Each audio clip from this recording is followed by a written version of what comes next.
Can we enable dark mode on Shein app? So hello guys, welcome back to my YouTube channel. In this video, I'll be informating you about the dark mode on Shein application. So first thing first, just make sure you have successfully downloaded your Shein application from the Play Store or App Store. And once you're inside here, just click on this Me.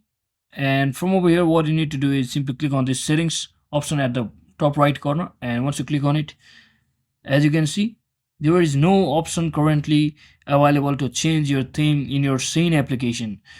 So it might be updated in the future update from the Shein application team itself.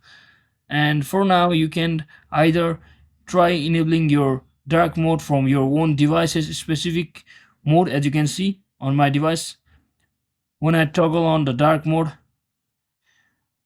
it's still not showing that the dark mode in the Shein application, so it might be available on the future. So for now, we can't really enable the dark mode on Shein application.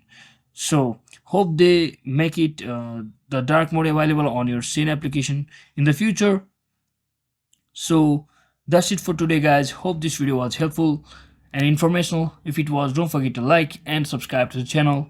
See you on the next one.